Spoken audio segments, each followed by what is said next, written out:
Guys ತುಂಬ ಶೆಕೆ ಆಗ್ತಾ ಇದೆ. ದ್ಯಾಟ್ಸ್ ವೈ ನಾನಂಕರು lower and even gym vest ಇದೆಯಲ್ಲ ಅದನ್ನು ಹಾಕಿದ್ದೀನಿ. ಸೊ ಬೇಜಾರಾಗೋಕೆ ಹೋಗಬೇಡಿ. ಎಷ್ಟು ಶೆಕೆ ಆಗ್ತಾ ಇದೆ ಅಂದರೆ ಗೈಸ್ ತಡ್ಕೊಳಕ್ಕಾಗ್ತಾ ಇಲ್ಲ. ಫುಲ್ ಬಾಡಿ ಎಲ್ಲ ಸ್ವೆಟ್ ಆಗ್ತಾ ಇದೆ. ನೀರು ಹಾಗೆ ಇಳಿತಾ ಇದೆ ಗೈಸ್ ಮೈಯಿಂದ. ಏನು ಮಾಡೋದು ಗೈಸ್, ಈವನ್ ಬೇಸಿಗೆ ದಿನಗಳು ಆ ಥರ ಇವೆ. ಸೊ ಗೈಸ್, ಚಿಕ್ಕವರಿಗೆ ಹಾಯ್ ಹೆಲೋ, ದೊಡ್ಡವರಿಗೆ ನಮಸ್ಕಾರ ಅಂತ ಹೇಳ್ತಾ, ಏನಂದರೆ ಕರ್ನಾಟಕದ ಒಂದು ಊರು, ಆ ಊರಿನಲ್ಲಿ ತಂದೆ ಮಗ ವಾಸವಿರ್ತಾರೆ. ಆ್ಯಂಡ್ ತಂದೆ ಏನಿರ್ತಾನಲ್ಲ ಅವರು ಎಕ್ಸ್ ಸರ್ವಿಸ್ ಮೆನ್ ಇರ್ತಾರೆ. ಅದೇ ಥರ ಮಗ ಒಬ್ಬ ಡಾಕ್ಟರ್ ಇರ್ತಾರೆ, ಅಂದರೆ ಹಾರ್ಟ್ ಸ್ಪೆಷಲಿಸ್ಟ್ ಡಾಕ್ಟರ್ ಇರ್ತಾರೆ. ಸೊ ಏನಂದರೆ ಇಬ್ಬರು ಒಬ್ಬರನ್ನ ಒಬ್ಬರು ಪ್ರೀತಿಸ್ತಿರ್ತಾರೆ, ಬಟ್ ಇಬ್ಬರು ಕೂತ್ಕೊಂಡು ಮಾತಾಡ್ತಾ ಇರೋದಿಲ್ಲ. ಯಾಕಂದರೆ ಏನು ಈ ತಂದೆ ಇದ್ರಲ್ಲ ತಮ್ಮ ಸರ್ವಿಸ್ನಲ್ಲಿ, ಆರ್ಮಿ ಒಂದು ಡ್ಯೂಟಿಯಲ್ಲಿ ಇದ್ರಲ್ಲ ಮಿಲ್ಟ್ರಿಯಲ್ಲಿ, ಆವಾಗ ಇವನನ್ನು ಹಾಸ್ಟೆಲ್ನಲ್ಲಿ ಇಟ್ಟಿದ್ರು ಅವರು ತನ್ನ ಮಗನ್ನ. ಆ್ಯಂಡ್ ಇವಾಗ ಇವರು ರಿಟೈರ್ಮೆಂಟ್ ಆಗಿದೆ, ಬಟ್ ಏನಂದರೆ ಮಗನಿಗೆ ಇವಾಗ ಒಂದು ಡಾಕ್ಟರ್ ನೌಕರಿ ಇದೆ. ಸೊ ಒಂದು ಕರ್ನಾಟಕದ ಪ್ರತಿಷ್ಠಿತ ಹಾಸ್ಪಿಟಲ್ನಲ್ಲಿ ಅವರು ವರ್ಕ್ ಮಾಡ್ತಾ ಇದ್ದಾರೆ. ಸೊ ಅವನು ಆ ವರ್ಕ್ನಲ್ಲಿ ಬ್ಯುಸಿ ಇರ್ತಾನೆ. ತಂದೆಗೆ ಅನಿಸುತ್ತೆ ಹೇಗಾದರೂ ಮಾಡಿ ನನ್ನ ಮಗನ ಜೊತೆ ಕೂತ್ಕೋಬೇಕು, ಅವನ ಮೇಲೆ ಒಂಥರ ಇದು ಮಾಡಿಸ್ಬೇಕು ಅಂತ, ಏನಂದರೆ ಒಂಥರ ಪ್ರೀತಿ ತೋರಿಸ್ಬೇಕಂತ. ಬಟ್ ಅದು ಆಗ್ತಾಯಿಲ್ಲ.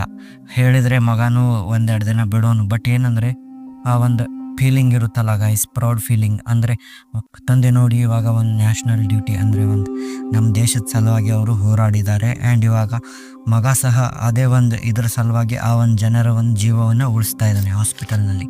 ಹಾಗಾಗಿ ಅವ್ರು ಏನು ಮಾಡ್ತಾರೆ ಅಂದರೆ ಸುಮ್ಮನೆ ಒಂದು ಇದ್ರ ಮೇಲೆ ಕೂತ್ಕೊಂಡ್ಬಿಡ್ತಿರ್ತಾರೆ. ಒಂದು ಮೂವಿಂಗ್ ಚೇರ್ ಇರುತ್ತಲ್ಲ, ಆ ಚೇರ್ ಮೇಲೆ ಈ ಕಡೆ ಒಂದು ಜಪಮಾಲೆ ಆ್ಯಂಡ್ ಒಂದು ಥರ್ಮಾಸ್ನಲ್ಲಿ ಟೀಯನ್ನು ಇಟ್ಕೊಂಡು ಕೂತ್ಕೊತಿರ್ತಾರೆ. ಒಕೇಶ್ನಲ್ಲಿ ಅವಾಗ ಅವರು ಡ್ರಿಂಕ್ಸ್ನ ಮಾಡ್ತಿರ್ತಾರೆ. ಇವ್ರದ್ದು ಇಷ್ಟು ಹಿಸ್ಟ್ರಿ ಇರುತ್ತೆ ತಂದೆದು.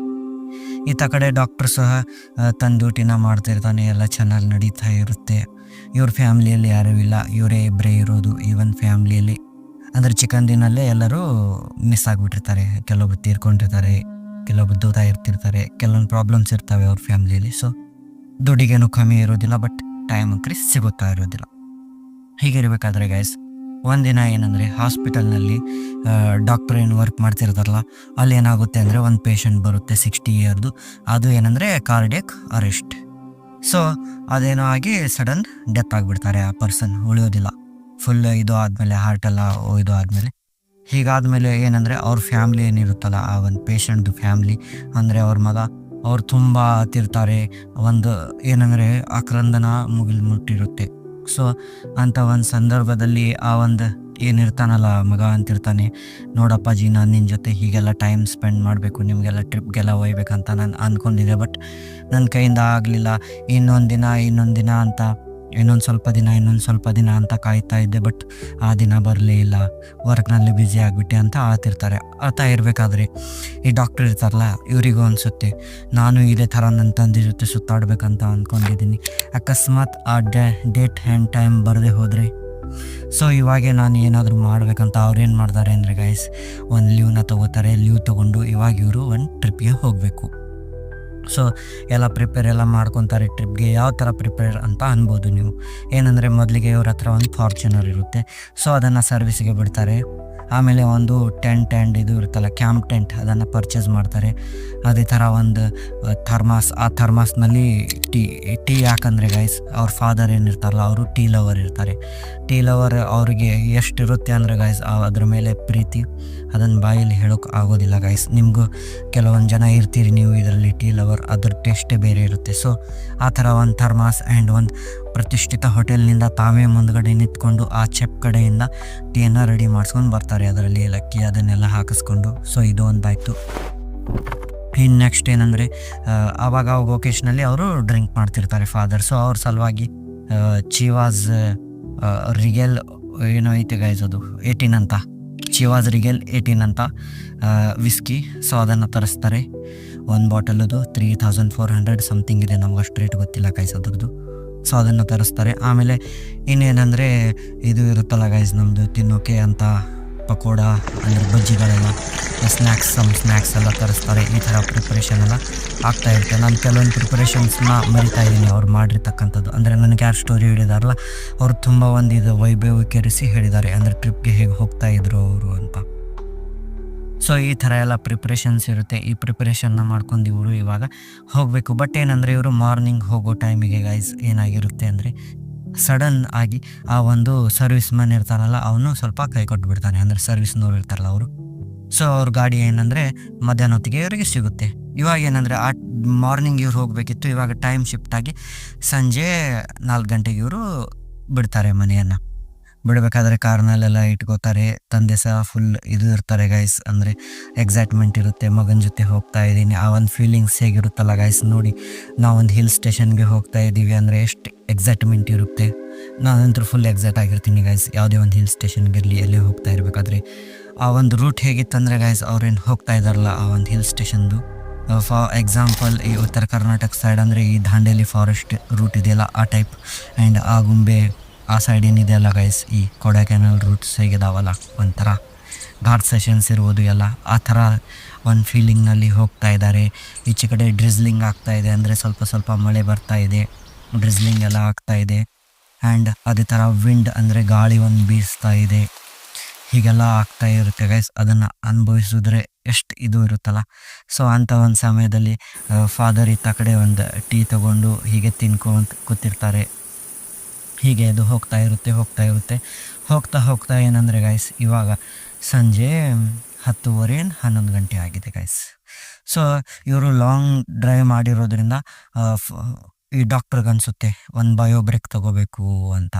ಸೊ ಇವರು ಆ ಒಂದು ಬಯೋ ಬ್ರೇಕ್ ತೊಗೋಬೇಕಂತ ಒಂದು ಧಾಬಾದಲ್ಲಿ ನಿಲ್ತಾರೆ. ಅಂದರೆ ಇನ್ನು ಇವ್ರದ್ದು ಜರ್ನಿ 20 ಕಿಲೋಮೀಟ್ರ್ ಹೋದರೆ ಅವರು ಒಂದು ಏನು ನಿಂದಿರ್ಬೇಕಲ್ಲ ಆ ಒಂದು ಹಿಲ್ ಸ್ಟೇಷನ್ ಅಲ್ಲಿಗೆ ರೀಚ್ ಆಗ್ತಿರ್ತಾರೆ. ಬಟ್ ಅದಕ್ಕಿಂತ ಮೊದಲು ಇವರು ಸ್ವಲ್ಪ ಕೈಕಾಲೆಲ್ಲ ಸ್ಟ್ರೆಚ್ ಮಾಡಿದರೆ ಆಯಿತು ಆದಿದಂತ ಇವರು ನಿಂತ್ಕೊಂಡು ಏನಂದರೆ ಇವಾಗ ಆ ಒಂದು ಧಾಬಾದಲ್ಲಿ, ಅದು ಲಾಸ್ಟ್ ಧಾಬಾ ಅಂತೆ ಗೈಸ್ ಆ ಒಂದು ಏರಿಯಾಗೆ. ಸೊ ಆ ಒಂದು ಧಾಬಾದಲ್ಲಿ ಅವರು ತಿಂತಾರೆ. ಏನಂದರೆ ಇದೆ ಚಿಲ್ಲಿ ಚಿಕನ್, ಪನ್ನೀರ್, ಕುಲ್ಚಾ ಮತ್ತು ಕಾಜು ಪನ್ನೀರ್ ಮಿಕ್ಸ್ ಇರುತ್ತೆ, ಕುಲ್ಚಾ ಬಟರ್ ಕುಲ್ಚಾ ಇರುತ್ತಲ್ಲ ಗೈಸ್ ಅದು ತಿಂತಾರೆ. ಹೀಗೆ ಗೈಸ್ ಹೇಳ್ತಾ ಹೋದರೆ ಬಾಯಲ್ಲಿ ನೀರು ಬರುತ್ತೆ. ಆ ಥರದೊಂದು ಪದಾರ್ಥಗಳನ್ನು ಅವರು ತಿಂತಾರೆ. ಚಿಲ್ಲಿ ಚಿಕನ್ ಸ್ಪೆಷಲಿ ಭಾಳ ಇಷ್ಟ ಅಂತೆ ಅವರಿಗೆ. ಆ್ಯಂಡ್ ಇದಾದಮೇಲೆ ಡೆಸರ್ಟ್ ಅಂತ ಒಂದು ಊಟ ಇದು ತೊಗೊತಾರೆ ಇವರು. ಡೆಸರ್ಟ್ ಅಂತ ಊಟ ಅಂತೀನಿ ನೋಡಿ ಗೈಸ್, ಏನಿರುತ್ತೆ ಅಲ್ಲ ನಮ್ಮದಿದು ಐಸ್ ಕ್ರೀಮ್ ತೊಗೋತಾರೆ. ತುಂಬ ಗಟ್ಟಿಯಾದ ಮಿಲ್ಕ್ನಿಂದ ರೆಡಿಯಾಗಿರ್ತಕ್ಕಂಥ ಐಸ್ ಕ್ರೀಮ್ ತೊಗೋತಿರ್ತಾರೆ. ಯಾಕಂದರೆ ದುಡ್ಡಿಗೇನು ಕಮ್ಮಿ ಇರೋದಿಲ್ಲ, ಏನು ಬೇಕಾದರೂ ಅವ್ರು ಅಫೋರ್ಡ್ ಮಾಡ್ಬೋದು. ಸೊ ತೊಗೋತಾರೆ, ತಿಂತಾರೆ, ಫುಲ್ ಖುಷಿ ಆಗುತ್ತೆ ಮೈಂಡ್ಗೆಲ್ಲ, ಒಂಥರ ಮನಸ್ಸಿಗೆ ಮೈಂಡ್ಗೆ. ಸೊ ಆದಮೇಲೆ ಅವ್ರೇನು ಮಾಡ್ತಾರೆ ಅಂದರೆ ಆ ಒಂದು ದುಡ್ಡನ್ನು ಕೊಡ್ತಾರೆ. ಇವಾಗ ಬಿಲ್ ಪೇ ಮಾಡ್ತಾರೆ. ಬಿಲ್ ಪೇ ಮಾಡುವಾಗ ವೇಟ್ರ್ ಏನಿರ್ತಾನಲ್ಲ ಅವನಿಗೆ ಎಕ್ಸ್ಟ್ರಾ ಟಿಪ್ ಕೊಡ್ತಾರೆ ಈ ಫಾದರ್. ಆಯಿತು ಅಂತ ಇವಾಗ ವೇಟ್ರ್ ಏನಂದರೆ ಹೋಗ್ತಾನೆ. ಹೋದ್ಮೇಲೆ ಇವ್ರಿಗೆ ಏನು ಅನಿಸುತ್ತೆ ಅಂದರೆ ಇವಾಗ ಏನಂದರೆ 12 ಗಂಟೆ ಆಗಿರುತ್ತೆ, ಅಂದರೆ 11:30 12 ಗೈಸ್, ಎಕ್ಸಾಕ್ಟ್ 12 ಅಂತ ಹೇಳಕ್ಕೆ ಹೋಗೋದಿಲ್ಲ ಇಲ್ಲಿ. ಸೊ ಅದರ ಆಸ್ಪಾಸ್ ಇರುತ್ತೆ. ಇವಾಗ ಇವ್ರು ಹೊರಗೆ ನಿಂದಿರಬೇಕು. ಮತ್ತೆ ಅನಿಸುತ್ತೆ ಒಂದು ಕಪ್ ಟೀ ಆದರೆ ಚೆನ್ನಾಗಿರುತ್ತೆ ಇವಾಗಂತ. ಸೊ ಆಯಿತು ಅಂತ ಇವ್ರು ಏನು ಮಾಡ್ತಾರೆ ಅಂದರೆ ಟೀನ ಹೇಳ್ತಾರೆ ವೇಟ್ರಿಗೆ, ಹೀಗೆ ಒಂದು ಕಪ್ ಟೀ ಬೇಕಂತ. ಸೊ ಇಬ್ಬರು ಒಂದೊಂದು ಕಪ್ ತೊಗೋತಾರೆ. ಇವಾಗ ಟೀ ಕುಡಿತಿರ್ತಾರೆ ಇವರು. ಟೀ ಕುಡಿಬೇಕಾದ್ರೆ ಏನಂದರೆ ಆ ಫಾದರ್ಗೆ ಅನಿಸುತ್ತೆ ಟೀ ಎಷ್ಟು ಚೆನ್ನಾಗಿದೆಯಲ್ಲ. ಅಂದರೆ ಫಾದರ್ ಅಂತಾರೆ, ನನ್ನ ಜೀವನದಲ್ಲಿ ನಾನು ಇಷ್ಟೆಲ್ಲ ದೇಶ ಸುತ್ತಾಡಿದ್ದೀನಿ, ಡ್ಯೂಟಿಯಲ್ಲಿ ವೆರೈಟಿ ಪ್ಲೇಸ್ಗಳಲ್ಲಿ ನಾನು ಡ್ಯೂಟಿಯನ್ನು ಮಾಡಿದ್ದೀನಿ ಒಂದು ಮಿಲ್ಟ್ರಿಯಲ್ಲಿದ್ದಾಗ. ಬಟ್ ಈ ಥರದ ಒಂದು ಟೇಸ್ಟಿ ಟೀಯನ್ನು ತೊಗೊಂಡಿಲ್ಲ. ಅವರು ಎಕ್ಸಾಂಪಲ್ ಸಹ ಕೊಡ್ತಾರೆ. ಏನಂದರೆ ಈ ಒಂದು ತಾಜ್ ಹೋಟೆಲ್ ಇರ್ಬೋದು, ಅಥವಾ ಈ ಒಂದು ಮನಾಲಿ ಇದೆಯಲ್ಲ ಗೈಸ್ ಆ ಸೈಡ್ ಹೈದ್ರಾಬಾದ್ದು ಇದು ಇರುತ್ತಲ್ಲ ನಮ್ಮದು ಗೇಟ್, ಹೈದ್ರಾಬಾದ್ದು ಮೇನ್ ಗೇಟ್ ಇದೆಯಲ್ಲ ಅದ್ರ ಪಕ್ಕನೂ ಒಂದು ಇದು ಇದೆ ಟೀ ಶಾಪ್. ಅದರದೆಲ್ಲ ಅವರು ಎಕ್ಸಾಂಪಲ್ಸ್ನ ಕೊಟ್ಟು ಅಂತಾರೆ ಗೋವಾ ಎಲ್ಲ ಸುತ್ತಾಡಿದ್ದೀವಿ, ಅದಕ್ಕಿಂತಲೂ ಒಂದು ಹೆಚ್ಚಿಗೆ ಟೇಸ್ಟಿ ಟೀ ಇದೆ ಅಂತ ಹೇಳ್ತಾ ಇದ್ದಾರೆ. ಸೊ ಅಂದರೆ ಇವರು ಪಕ್ಕ ಒಂದು ಟೀ ಲವರ್ ಇರ್ತಾರೆ ಅಂತ ಇಲ್ಲಿ ನಮ್ಗೆ ಗೊತ್ತಾಗುತ್ತೆ. ಆಯಿತು ಅಂತ ಇವ್ರು ಇವಾಗ ಟೀ ತೊಗೊತಾರೆ, ಟೀ ಕುಡಿತಾರೆ. ಕುಡಿದೇನಂತಾರೆ ಅಂದರೆ ಇನ್ನೂ 20 ಕಿಲೋಮೀಟ್ರ್ ಹೋಗಬೇಕು, ತುಂಬ ಚಿಲ್ ಇದೆ ಒಂದು ಮೂಮೆಂಟ್. ಸೊ ಯಾಕೆ ನಾವು ಈ ಥರ್ಮಸ್ನ ಫೀಲ್ ಮಾಡ್ಕೋಬಾರ್ದು ಆ ಒಂದು ಟೀನ ಅಂತ ಇವರು ಮತ್ತೆ ವೇಟ್ರಿಗೆ ಅಂತಾರೆ, ಹೀಗೆ ಈ ಥರ್ಮಸ್ನಲ್ಲಿ ನೀನು ನನಗೆ ಟೀ ತಂದುಕೊಡು ಅಂತ, ಈ ಫುಲ್ ಥರ್ಮಸ್ನ ತುಂಬಿಕೊಡು ಅಂತ. ಆಯಿತು ಅಂತ ವೇಟ್ರ್ ಹೋಗ್ತಾನೆ, ತುಂಬ್ಕೊಂಬಂದು ಇವಾಗ ಕೊಡ್ತಾನೆ ಅವ್ರ ಹತ್ರ.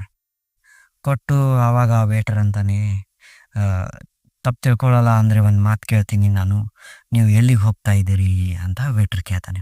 ಕೇಳಿದಾಗ ಆ ಫಾದರ್ ಅಂತಾರೆ, ನಾವು ಹೀಗೆ ಒಂದು ಹಿಲ್ ಸ್ಟೇಷನ್ಗೆ ಹೋಗ್ತಾ ಇದ್ದೀವಿ, ಇನ್ನೊಂದು 20 ಕಿಲೋಮೀಟ್ರ್ ಆದರೆ ರೀಚ್ ಆಗ್ತೀವಿ ಅಂತ ಅಂದಾಗ ಆ ಒಂದು ವೇಟ್ರ್ ಒಂದು ಕ್ಷಣ ಸೈಲೆಂಟಾಗಿ ಅಂತಾನೆ, ನೀವು ತಪ್ಪು ತಿಳ್ಕೊಳ್ಳೋ ಇಲ್ಲ ಅಂದರೆ ನಾನು ಒಂದು ಮಾತು ಹೇಳ್ತೀನಿ, ನೀವು ಇಲ್ಲಿಂದ ಹೋಗಬೇಡಿ ಮುಂದ್ಗಡೆ.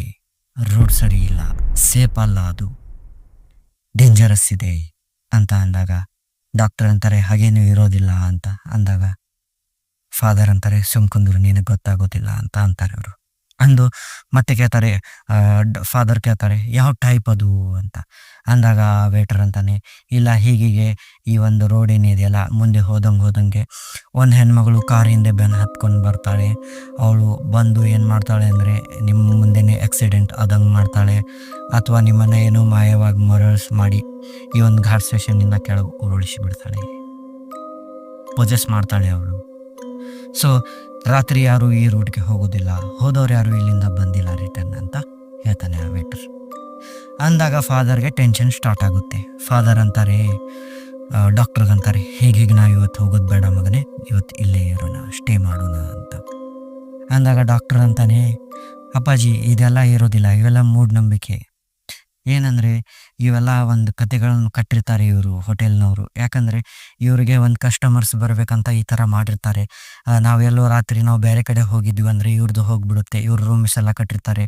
ಸೊ ನೋಡಿ ನಾನು ಇವಾಗ ಕೇಳ್ತೀನಿ ಇಲ್ಲಿ ರೂಮ್ಸ್ ಇದೆಯಾ ಅಂತ, ಅವ್ರು ಅಂತಾರೆ ಹ್ಞೂ ಇದೆ, ಬಟ್ ಎಕ್ಸ್ಟ್ರಾ ಪೇ ಮಾಡಬೇಕಾಗುತ್ತೆ ಅಂತ ಹೇಳ್ತಾರೆ. ನೋಡಿ ಅಂದಾಗ ಆವಾಗ ಒಂದು ಫಾದರ್ ಅಂತಾರೆ, ಅದೇನೇ ಇರಲಿ ಮಾರೆ ನನಗೆ ಗೊತ್ತಿಲ್ಲ, ನಾವು ಇವತ್ತು ಇಲ್ಲೇ ಇರ್ತಾ ಇದ್ದೀವಿ. ಯಾಕಂದರೆ ನೋಡು ಇಲ್ಲಿ ಟೀ ತುಂಬ ಚೆನ್ನಾಗಿದೆ, ಬೆಳಗ್ಗೆ ಎದ್ದ ತಕ್ಷಣ ನಾವು ಟೀಯನ್ನು ಕುಡಿಬೋದು ಆ್ಯಂಡ್ ಮತ್ತೆ ಮೂವ್ ಆಗ್ಬೋದು ಫ್ರೆಶ್ ಆಗಿ. ಸೊ ರಿಸ್ಕ್ ಯಾಕೆ ತೊಗೊಳ್ಳೋದು, ನನಗೆ ಬೆಳಗ್ಗೆಯಿಂದ ಒಂಥರ ಆಗ್ತಾಯಿದೆ, ಒಂಥರ ಏನೋ ಸಮಥಿಂಗ್ ಫೀಲಿಂಗ್ ಆಗ್ತಾಯಿದೆ, ಏನೋ ಕೆಟ್ಟಾಗುತ್ತೆ ಅಂತ. ಯಾಕಂದರೆ ನಾನು ಬೆಳಗ್ಗೆ ಹೋಗಬೇಕಾದ್ರೆ ರೈಟ್ ಸೈಡಿಂದ ಲೆಫ್ಟ್ ಸೈಡ್ ಕಡೆ ಒಂದು ಕರಿಬೆಕ್ಕು ಪಾಸ್ ಆಯಿತು. ಅದೇ ಥರ ನಾನು ಕಾರ್ನಲ್ಲಿ ಹತ್ತಬೇಕಾದ್ರೆ, ಸಂಜೆ ಹೊತ್ತಿಗೆ ಕಾರ್ನಲ್ಲಿ ಹತ್ತಬೇಕಾದ್ರೆ ನನ್ನ ಎಡದನ್ನು ಹೊಡ್ಕೊತಾ ಇತ್ತು ಅಂತ ಅಂತಾರೆ. ಅಂದಾಗ ಫಾದರ್ ಅಂತಾರೆ, ಅಪ್ಪಾಜಿ ಏನಿದು ನೀವು ಈ ಥರ ನಂಬ್ತಿದ್ದೀರಾ, ಆರ್ಮಿ ಆಫೀಸರ್ ಆಗಿ, ಎಕ್ಸ್ ಸರ್ವಿಸ್ ಮ್ಯಾನ್ ಆಗಿ ಅಂದಾಗ ಕೆಲವೊಂದು ನಂಬಿಕೆಗಳಿರ್ತವೆ, ನಾವು ಡ್ಯೂಟಿ ಮಾಡಿದ್ದೀವಿ, ಕೆಲವೊಬ್ರು ನಂಬ್ತಾರೆ ಕೆಲವೊಬ್ರು ನಂಬೋದಿಲ್ಲ. ಯಾಕೋ ನನಗೆ ಗಟ್ ಫೀಲಿಂಗ್ ಆಗ್ತಾ ಇದೆ, ನಾವು ನಿಂದ್ರೋಣ ಅಂತ ಹೇಳ್ತಾರೆ. ಹೇಳಿದಾಗ ಫಾದರ್ಗೆ ಒಂದು ತುಂಬ ರೆಸ್ಪೆಕ್ಟ್ ಕೊಡ್ತಿರ್ತಾನೆ. ಸೊ ಅವ್ರ ಮಾತನ್ನು ಯಾಕೆ ನಾವು ಇದು ಮಾಡಬೇಕು ಅಂತ ಡಾಕ್ಟ್ರ್ ಏನು ಮಾಡ್ತಾರೆ ಅಂದರೆ ಆಯಿತು ಅಂತ ಅವ್ರು ಏನು ಮಾಡ್ತಾರೆ ಅಂದರೆ ವೇಟ್ರಿಗೆ ಕೇಳ್ತಾರೆ, ಎಲ್ಲಿ ರೂಮ್ ಎಷ್ಟು ರೆಂಟು ಅಂತ ಅಂದಾಗ ಅವನಂತಾನೆ, ಹೀಗೆ ಇಲ್ಲಿ ರೂಮ್ಸ್ ಇಲ್ಲ, ಬಟ್ ನೀವು ನನಗೆ ಒಳ್ಳೆ ಟಿಪ್ಸ್ನ ಕೊಟ್ಟಿದ್ದೀರಿ, ಸೊ ಹಾಗಾಗಿ ನಾನು ನಿಮಗೆ ಇಲ್ಲಿ ಒಂದು ರೂಮ್ನ ಕಡಿಮೆ ರೇಟ್ನಲ್ಲಿನೇ ಇದು ಮಾಡ್ತೀನಿ, ಸ್ಟೇ ಮಾಡಿ ಪ್ಲೀಸ್, ನಿಮ್ಮ ಜೀವನ ನೀವು ರಿಸ್ಕ್ನಲ್ಲಿ ಹಾಕೋಬೇಡಿ ಅಂತ ಹೇಳ್ತಾನೆ ಅವನು ಆ ವೇಟರ್. ಆಯಿತು ಅಂತ ಇವರು ಹೋಗ್ತಾರೆ, ರೂಮ್ಗೆ ಹೋಗಿ ನೋಡಿದರೆ ಗೈಸ್ ಲಕ್ಸುರಿಯಸ್ ರೂಮ್ ಇರುತ್ತೆ ಆ್ಯಂಡ್ ರೇಟ್ ನೋಡಿದರೆ ತುಂಬಾ ಕಡಿಮೆ. ಏನೋ ತಾಜ್ ಹೋಟೆಲ್ನಲ್ಲಿ ಮಲಗಿದ್ದೀನೋ ಏನೋ ಅನ್ನೋ ಫೀಲಿಂಗ್ ಇರುತ್ತೆ. ಪರ್ಟಿಕ್ಯುಲರ್ ಬಾತ್ರೂಮ್ ಎಲ್ಲ ಕರೆಕ್ಟ್ ಇದೆ ಗೈಸ್, ನೋಡೋಕೆ ಒಂಥರ ಇದು ಬೆಡ್ ಎಲ್ಲ ಒಂಥರ ಫುಲ್ ಸಾಫ್ಟ್ ಇದೆ. ಆಯ್ತಂತ ಇಬ್ಬರು ಮಲಗ್ತಾರೆ ಗೈಸ್. ಟೀ ನೋಡಿದರೆ ಟಾಪ್ ನಾಚ್ ಇತ್ತು, ಹೋಟೆಲ್ ನೋಡಿದ್ರು A1 ಇದೆ ಗೈಸ್, ಅಂದರೆ 7 ಸ್ಟಾರ್ 5 ಸ್ಟಾರ್ ಹೋಟೆಲ್ಸ್ ಇರ್ತಾವಲ್ಲ ಈ ಥರ ಇದೆ ಅದು. ಸೊ ಇವ್ರಿಗೆ ವಿಚಿತ್ರ ಅನಿಸುತ್ತೆ, ಇಷ್ಟು ಕಡಿಮೆ ರೇಟ್ನಲ್ಲಿ ಇದೇನಾಗ್ತಾ ಇದೆ ನಮ್ಮ ಜೊತೆ, ಇಷ್ಟೆಲ್ಲ ಹೇಗೆ ಸಿಗ್ತಾ ಇದೆ ಅಂತ. ಆಯಿತು ಅಂತ ಇವ್ರು ಏನಂದರೆ ಮಲಗ್ತಾರೆ, ಇವತ್ತು ನೈಟ್ ಅಲ್ಲೇ ಮಲಗ್ತಾರೆ. ಮಲಗಿ ಇನ್ನೇನಂದರೆ ಬೆಳಗ್ಗೆ ಹೊತ್ತು ಡಾಕ್ಟರ್ ಫಾದರ್ ಏನಿದಾರಲ್ಲ ಅವರಿಗೆ ಎಚ್ಚರ ಆಗಿಬಿಡುತ್ತೆ. ಫಾದರ್ ಹೇಳ್ತಾರೆ, ಎದ್ದು ನೋಡಿದರೆ ಅವ್ರಿಗೆ ಒಂದು ಅವ್ರು ಹೀಗೆ ಬಡ್ದು ತನ್ನ ಮಗನಿಗೆ ಎಬ್ಬಿಸ್ತಾರೆ, ನೋಡಿ ನಾವು ಎಲ್ಲಿದ್ದೀವಿ ಅಂತ. ಅಂದರೆ ಗೈಸ್ ಏನಾಗಿರುತ್ತೆ ಅಂದರೆ ರಾತ್ರಿ ಏನಿವರು ಮಲಗಬೇಕಾದ್ರೆ ಆ ಒಂದು 5 ಸ್ಟಾರ್ ಹೋಟೆಲ್ ಟೈಪ್ನಲ್ಲಿ ಮಲಗಿದ್ರಲ್ಲ, ಬೆಳಗ್ಗೆ ನೋಡಿದರೆ ಗೈಸ್ ಅಲ್ಲಿ ಏನೂ ಇಲ್ಲ, ಓನ್ಲಿ ರೋಡ್ ಇದೆ, ರೋಡ್ ಪಕ್ಕ ಇವರು ಒಂದೇನು ಫಾರ್ಚುನರ್ ಕಾರ್ ನಿಲ್ಸಿದಾರಲ್ಲ ಅದಿದೆ. ಈಚೆ ಕಡೆ ನೋಡಿದರೆ ಒಂದು ಹಾಳು ಬಿದ್ದ ಮನೆ, ಅದು ಒಂದು ಧಾಬಾ ಟೈಪ್, ಅಂದರೆ ಹಾಳು ಬಿದ್ದಿದೆ. ಆ ಹಾಳು ಬಿದ್ದಿದ್ದು ಇದರಲ್ಲಿ ಏನಂದರೆ ಗೈಸ್ ಈ ಒಂದು ನೆಲದ ಮೇಲೆ ಟೈಲ್ಸ್ ಇರ್ತಾವಲ್ಲ ಅಷ್ಟೇ ಇದೆ, 2-3 ಗೋಡೆಗಳಿವೆ, ಓಪನ್ ಇದೆ ಗೈಸ್. ಆ ಒಂದು ಪ್ಲೇಸ್ನಲ್ಲಿ ಇವರು ಮಲ್ಕೊಂಡಿರ್ತಾರೆ. ಸೊ ಎದ್ದು ನೋಡಿದರೆ ಇಲ್ಲಿ ಆಸ್ಪಾಸ್ ಏನೂ ಇಲ್ಲ. ಇವ್ರಿಗೆ ಆಶ್ಚರ್ಯ ಆಗುತ್ತೆ, ಏನಿದು ರಾತ್ರಿ ನೋಡಿದ್ರೆ ಆ ಥರ ನಾವು ಮಲಗಿದಾಗ ಒಂಥರ ಝಗ್ಮಗ್ ಅಂತಿತ್ತು ಲೈಟ್ ಎಲ್ಲ, ಬೆಳಗ್ಗೆ ಈ ಥರ ಆಗಿದೆಯಲ್ಲ ಅಂತ. ಇವ್ರಿಗೆ ಎಕ್ದಮ್ ನಂಬೋಕ್ಕಾಗ್ತಾಯಿಲ್ಲ ಏನಿದು ಅಂತ. ಬೆಳಗ್ಗೆ 6 ಗಂಟೆಯಿಂದ 6:30 ಆಗಿರುತ್ತೆ ಗೈಸ್. ಇವರು ಹೇಳ್ತಾರೆ ಎದ್ದವ್ರೆ ಸೀದಾ ಕಾರ್ ಹತ್ರ ಬರಬೇಕು. ಇನ್ನೇನು ಇವರು ಹಿಂಗೆ ಬಂದಿರ್ತಾರೆ ಗೈಸ್ ಸ್ವಲ್ಪ ಮುಂದ್ಗಡೆ, ಅಷ್ಟರಲ್ಲಿ ಒಬ್ಬ ಹಾಲ್ನವನು ಪಾಸ್ ಆಗ್ತಿರ್ತಾನೆ. ಸೊ ಮತ್ತೊಮ್ಮೆ ಕನ್ಫರ್ಮ್ ಮಾಡ್ಕೋಬೇಕು ಇದು ಅಂತ ಅವ್ರು ಏನು ಮಾಡ್ತಾರೆ ಅಂದರೆ ಇವ್ನು ಕೇಳ್ತಾರೆ ಹಾಲು ಮಾರೋನ್ಗೆ, ಅಂದರೆ ಹಳ್ಳಿಗಳಲ್ಲಿ ಈ ಒಂದು ಹಾಲನ್ನ ಹಾಕ್ತಿರ್ತಾರಲ್ಲ ಗೈಸ್, ಈ ಒಂದು ಸೈಕಲ್ ಮೇಲೆ ಹಿಂದ್ಗಡೆ ಎರಡು ಇದು ಬಾಕ್ಸಸ್ನ ಇಟ್ಕೊಂಡು ಈ ಥರ ಕ್ಯಾನ್ಗಳನ್ನು ಇಟ್ಕೊಂಡು ಆಯ್ತಂತ ಇವರು ಅವನಿಗೆ ಹೋಗಿ ಕೇಳ್ತಾರೆ, ಫಾದರ್ ಮತ್ತು ಈ ಮಗ ಹೋಗಿ ಕೇಳ್ತಾರೆ. ಹೀಗೆ ನಾವು ರಾತ್ರಿ ಒಂದು ಧಾಬಾದಲ್ಲಿ ನಿಂತಿದ್ವಿ ಆ್ಯಂಡ್ ಇದರದೇ ಒಂದು ಹೋಟೆಲ್ ಇತ್ತು. ಇಲ್ಲಿ ನಾವು ಮಲಗಿದ್ವಿ. ಬೆಳಗ್ಗೆ ನೋಡಿದ್ರೆ ಇಲ್ಲಿ ಏನೂ ಇಲ್ಲ. ಏನಿದು ಅಂತ ಕೇಳ್ತಾರೆ ಅವರು. ಇಲ್ಲಿ ಯಾವುದಾದ್ರೂ ಆಸ್ಪಾಸ್ ಹೋಟೆಲ್ ಇದೆಯಾ ಅಂತ ಕೇಳ್ತಾರೆ. ಅಂದಾಗ ಒಂದು ಹಾಲ್ ಮಾರೋನು ಇರ್ತಾನಲ್ಲ ಗೈಸ್, ಅವನಂತಾನೆ, ನೀವು ತುಂಬ ಪುಣ್ಯ ಮಾಡಿದಿರಿ, ಯಾಕಂದರೆ ಇಲ್ಲಿ ಈ ಒಂದು ಪ್ಲೇಸ್ನಲ್ಲಿ ಈ ಒಂದು ಇದರಲ್ಲಿ ಮಲಗಿರೋರು ಯಾರೂ ವಾಪಸ್ ಎದ್ದಿಲ್ಲ. ಕೆಟ್ಟ ಜನ ಇದ್ದರೆ ಉಳ್ಕೊಳ್ಳೋದಿಲ್ಲ, ಒಳ್ಳೆ ಜನ ಇದ್ದರೆ ಅಷ್ಟೇ ಉಳ್ಕೋತಾರೆ ಇಲ್ಲಿಂದ. ಅಂದಾಗ ಇವ್ರಂತಾರೆ, ಏನದು ಬಿಡಿಸಿ ಹೇಳ್ತೀಯ ಸ್ವಲ್ಪ ಅಂದಾಗ ಅವ್ರಂತಾರೆ, ಆ ಒಂದು ಏನಿರ್ತಾನಲ್ಲ ಅವನು ಹಾಲ್ ಮಾರೋನು, ಅವನಂತಾನೆ, ಇಲ್ಲ ಹೀಗೆ ಸುಮಾರು ವರ್ಷಗಳ ಹಿಂದೆ ಇಲ್ಲಿ ಧಾಬಾ ಇತ್ತು, ಚೆನ್ನಾಗಿ ನಡೀತಾ ಇತ್ತು. ಸ್ವಲ್ಪ ಊರಿನಲ್ಲಿ ಏನಿರ್ತಾರಲ್ಲ ಈ ಶ್ರೀಮಂತ ಜನ, ಜಮೀನ್ದಾರರ ಟೈಪು, ಇಬ್ಬರ ನಡುವೆ ಕ್ಲಾಶ್ ಆಯಿತು, ಈ ಒಂದು ಹೋಟೆಲ್ ಓನರ್ಗೆ ಮತ್ತು ಆ ಒಂದು ಜಮೀನ್ದಾರಿಗೆ. ಆದ ತಕ್ಷಣ ಏನಂದರೆ ಇಬ್ಬರ ನಡುವೆ ಫೈಟ್ ಆಗುತ್ತೆ ಆ್ಯಂಡ್ ಅಲ್ಲಿ ಕೆಲವೊಂದು ಸಾವು ನೋವುಗಳಾಗ್ತವೆ, ಓನರ್ ಸಹ ಸಾಯ್ತಾನೆ. ಹೀಗೆ ಈ ಒಂದು ಹೋಟೆಲ್ ಇಲ್ಲಿ ಹೀಗೆ ಹಾಂಟೆಡ್ ಬೀಳುತ್ತೆ. ಆವತ್ತಿನಿಂದ ಈ ಒಂದು ಪ್ಲೇಸ್ನಲ್ಲಿ ನೈಟ್ ಯಾರೂ ಅಡ್ಡಾಡೋದಿಲ್ಲ. ನೀವು ಉಳ್ಕೊಂಡಿದ್ದೀರಿ ಅಂದರೆ ಇದು ನಿಮ್ಮ ಪುಣ್ಯ ಅಂತ ಹೇಳ್ತಾನೆ. ಹೇಳಿದಾಗ ಆದರೂ ಫಾದರ್ಗೆ ನಂಬೋಕ್ಕಾಗ್ತಾಯಿಲ್ಲ. ಸೊ ಇವ್ರೇನು ಮಾಡ್ತಾರೆ ಅಂದರೆ, ಅವ್ರಿಗೆ ನೆನಪು ಬರುತ್ತೆ, ರಾತ್ರಿ ಒಂದು ಥರ್ಮಾಸ್ನಲ್ಲಿ ಟೀಯನ್ನು ತೊಗೊಂಡಿದ್ದೀವಲ್ಲ ನಾವು ಅಂತ. ಸೊ ಇವ್ರು ಹೋಗಿ ಒಂದು ಕಾರ್ ಡೋರ್ ಓಪನ್ ಮಾಡ್ತಾರೆ, ಆ ಒಂದು ಥರ್ಮಾಸ್ ತೆಗೆದು ನೋಡ್ತಾರೆ ಗೈಸ್. ನೋಡಿದರೆ ಅದರಲ್ಲೆಲ್ಲ ಒಂದು ಇದು ಇರುತ್ತೆ ಗೈಸ್, ಸುಟ್ಟ ಬೂದಿಗಿರುತ್ತೆ, ಆ್ಯಶಸ್ ಇರುತ್ತೆ, ಬೂದಿ. ಸೊ ಇವರಿಗೆ ಎಕ್ದಮ್ ಶಾಕ್, ಒಂಥರ ಆಗ್ಬಿಡ್ತಾರೆ ಇವರು. ಆದವರೇ ಸೀದಾ ಬರ್ತಾರೆ, ಬಂದವನೇ ಮಗನಿಗಂತಾರೆ, ಇಲ್ಲಿ ನಿಲ್ಲೋದು ಬೇಡ, ನಡಿ, ಇದು ನಿಜವಾಗ್ಲೂ ಒಂಥರ ಪ್ಲೇಸ್ ಡೇಂಜರಸ್ ಇದೆ ಅಂತ. ಅಂದಾಗ ಆಯಿತು ಅಂತ ಇನ್ನು ಹೋಗಬೇಕು. ಅಷ್ಟರಲ್ಲಿ ಆ ಒಂದು ಹಾಲು ಮಾರೋನಂತಾನೆ, ಏನೂ ಪ್ರಾಬ್ಲಮ್ ಇಲ್ಲ, ನೀವು ಸೇಫ್ ಆಗಿದ್ರಿ, ಬೆಳಗಿದ್ರೆ ಏನೂ ಪ್ರಾಬ್ಲಮ್ ಇಲ್ಲ ಅಂತ ಒಂದು ಸ್ವಲ್ಪ ನೀರು ಕೊಡ್ತಾನೆ ಅವರಿಗೆ, ಮುಖ ತೊಳ್ಕೊಳ್ಳಿ ಅಂತ. ಇವರು ಮುಖ ತೊಳ್ಕೊತಾರೆ. ಮುಖ ತೊಳ್ಕೊಂಡು ಅವನಂತಾನೆ, ಸ್ವಲ್ಪ ಇದನ್ನು ಹಾಲು ಕುಡೀರಿ ನೀವು ಅಂತ. ಇಬ್ಬರಿಗೆ ಸ್ವಲ್ಪ ಹಾಲು ಕೊಟ್ಟು ಮತ್ತೆ ಒಂದು ಗ್ಲಾಸ್ನ ತೊಗೋತಾನೆ ಆ ಹಾಲು ಮಾರೋನು. ಆ್ಯಂಡ್ ಅವನು ಆ ಒಂದು ಅದೇ ಒಂದು ಏನಿದೆಯಲ್ಲ ಗೈಸ್, ಆ ಹಾಳು ಬಿದ್ದ ಒಂದಿದೆಯಲ್ಲ ಕಟ್ಟಡ, ಅದರೊಳಗೆ ಹೋಗೋಕೆ ಸ್ಟಾರ್ಟ್ ಮಾಡ್ತಾನೆ. ಹೋದಾಗ ಇವ್ರು ಕೇಳ್ತಾರೆ, ಡಾಕ್ಟ್ರು ಕೇಳ್ತಾರೆ, ಅಲ್ಲಿಗೆಲ್ಲಿ ಹೋಗ್ತಾ ಇದೆಯಾ ನೀನು ಅಂತ. ಅಂದಾಗ ಅವನಂತಾನೆ, ಇಲ್ಲ, ಇಲ್ಲಿ ಒಳಗಡೆ ನೋಡಿ ಆ ಒಂದು ಕೂತಿದಾರಲ್ಲ ಅವ್ರಿಗೆ ಹಾಲು ಕೊಡ್ತಾ ಇದ್ದೀನಿ ಅಂತ. ಅಂದ ತಕ್ಷಣ ಡಾಕ್ಟರ್ ನೋಡ್ತಾರೆ. ನೋಡಿದ ತಕ್ಷಣ ಸ್ಟನ್ ಗೈಸ್, ಅಲ್ಲಿ ಯಾರೂ ಇರೋದಿಲ್ಲ. ಇವ್ರು ಏನು ಮಾಡೋದಿಲ್ಲ ಗೈಸ್, 1 ಸೆಕೆಂಡ್ ವಿಚಾರ ಮಾಡೋದಿಲ್ಲ, ಸೀದಾ ಗಾಡಿನ ತೆಗಿತಾರೆ, ಅಲ್ಲಿಂದ ಹೋಗ್ಬಿಡ್ತಾರೆ ಗೈಸ್. ಸೊ ಈ ಒಂದು ಎಕ್ಸ್ಪೀರಿಯನ್ಸ್ ಅವ್ರ ಜೊತೆ ಆಗಿತ್ತು ಗೈಸ್, ಅದನ್ನು ಅವ್ರು ನನಗೆ ಹಂಚ್ಕೊಂಡಿದ್ದಾರೆ. ಇನ್ನು ನಿಮಗೆ ಕೆಲವೊಂದು ಕ್ವಶನ್ಸ್ ಇದೆ ಗೈಸ್. ಈ ಪ್ಲೇಸ್ ಯಾವುದಂತ ನೀವು ಹೇಳ್ತೀರಾ? ಈ ಧಾಬಾ ಎಲ್ಲಿ ಬರ್ಬೋದಂತ? ಅಂದರೆ ಫುಲ್ ಹಾಳು ಬಿದ್ದಿದೆ ಅಂತೆ ಗೈಸ್, ಕರ್ನಾಟಕದ ಪ್ಲೇಸ್ ಅಂತೆ, ಫೇಮಸ್. ಹೇಳಿ ಗೈಸ್, ನೋಡೋಣ ಎಲ್ಲಿದ್ದು ಅಂತ. ಆ್ಯಂಡ್ ನಿಮಗೂ ಇಂಥ ಯಾವುದಾದ್ರೂ ಎಕ್ಸ್ಪೀರಿಯನ್ಸ್ ಆಗಿದ್ರೆ ನನಗೆ ಇಮೇಲ್ ID-ಗೆ ಅದನ್ನು ಮೇಲ್ ಮಾಡಿ, ಅವ್ರ ಇನ್ಸ್ಟಾಗ್ರಾಮ್ದು ಹೆಡ್ ಇದೆಯಲ್ಲ, ಈ ಒಂದು ಇನ್ಸ್ಟಾಗ್ರಾಮ್ ಇದೆಯಲ್ಲ ಗೈಸ್, ಅದಕ್ಕೆ ನೀವು ಕಳಿಸಿ ಗೈಸ್ ಅಂತ ಹೇಳ್ತಾ guys, thank you guys. Sorry guys, ಇನ್ನೊಂದು ಇಂಪಾರ್ಟೆಂಟ್ ವಿಚಾರ ಹೊಡಿತು. ಏನಂದರೆ, ಇದನ್ನು ನೀವು ಈ ಒಂದು ಕಥೆ ಏನಿದೆಯಲ್ಲ, ಇದನ್ನು ಆ್ಯಸ್ ಅ ಸ್ಟೋರಿ ಪರ್ಪಸ್, ಅಂದರೆ ಒಂದು ಎಂಟರ್ಟೈನ್ಮೆಂಟ್ ಆಗಿ ತೊಗೊಳ್ಳಿ ಗೈಸ್. ಯಾವುದೇ ಥರ ಇದನ್ನು ಸೀರಿಯಸ್ ಆಗಿ ತೊಗೊಳಕ್ಕೆ ಹೋಗಬೇಡಿ. ಯಾಕಂದರೆ ಆರ್ಮಿಯವರು ಹಾಗೆಲ್ಲ ಇರೋದಿಲ್ಲ ಅಂತ ನೀವು ಅಂತೀರಿ, ಅದು ನನಗೂ ಗೊತ್ತು ಗೈಸ್. ಆರ್ಮಿಯವ್ರದ್ದು ಒಂದು ಸ್ಟ್ರೆಂತ್ ಆ್ಯಂಡ್ ಪವರ್ ಹೇಗಿರುತ್ತೆ ಅಂತ. ಯಾಕಂದರೆ ನಮ್ಮ ಮನೆಯಲ್ಲೂ ಆರ್ಮಿಯವರು ಇದ್ದಾರೆ, ಅಂದರೆ ನಮ್ಮ ಅಜ್ಜನೇ ಒಂದು ಮಿಲಿಟ್ರಿಯಲ್ಲಿ ಕೆಲಸ ಮಾಡ್ತಾಯಿದ್ರು. ಸೊ ಅವ್ರದ್ದು ಡೈರಿಂಗ್ ಎಷ್ಟಿತ್ತು ಅಂತ ನನಗೆ ಗೊತ್ತಿದೆ. ಅವ್ರದ್ದು ಪವರ್ ಇತ್ತಲ್ಲ, ಅದನ್ನು ಮಾತಾಡೋ ಸ್ಟೈಲ್ ಇರ್ಬೋದು, ಅದೆಲ್ಲ ನನಗೆ ಗೊತ್ತಿದೆ. ಆದರೂ ಇವೇನಂದರೆ, ಯಾರೋ ಒಬ್ಬರು ನಮಗೆ ಹೇಳ್ತಾರೆ ಈ ಘಟನೆಗಳನ್ನು ಹೀಗೀಗ ಆಗಿತ್ತು ಅಂತ. ಸೊ ಇದನ್ನು ನೀವು ಯಾವುದೇ ಥರ ಸೀರಿಯಸ್ ತಿಳ್ಕೊಂಡು ಇದನ್ನು ಏನು ಮಾಡ್ತಾ ಇದೆ ಅಂದರೆ ಮಿಸ್ಗೈಡೆನ್ಸ್ ಮಾಡ್ತಾ ಇದೆಯಾ, ಆ ಥರ ಎಲ್ಲ ತಿಳ್ಕೊಳಕ್ಕೆ ಹೋಗಬೇಡಿ ಗೈಸ್. ಇದು ಒಂದು ಎಂಟರ್ಟೈನ್ಮೆಂಟ್ ಅಂತ ತಿಳ್ಕೊಳ್ಳಿ. ಆ್ಯಂಡ್ ನಮಗೆ ಯಾವುದೇ ಯಾರಿಗೂ ಇದು ಮಾಡಬೇಕಂತ ಇಲ್ಲ ಗೈಸ್, ಹಾರ್ಮ್ ಮಾಡಬೇಕಂತಿಲ್ಲ. ನಾವು ಫುಲ್ ರೆಸ್ಪೆಕ್ಟ್ ಮಾಡ್ತೀವಿ, ಇಂಡಿಯನ್ ಆರ್ಮಿ ಇರಲಿ, ಯಾವುದೇ ಒಂದು ಇದು ಇರಲಿ ಗೈಸ್. ಸೊ ಇದನ್ನೊಂದು ನೆನಪಿಟ್ಟುಕೊಳ್ಳಿ ಗೈಸ್, ಯಾವುದೇ ಥರ ಇದನ್ನು ಮಾಡೋಕ್ಕೆ ಹೋಗಬೇಡಿ.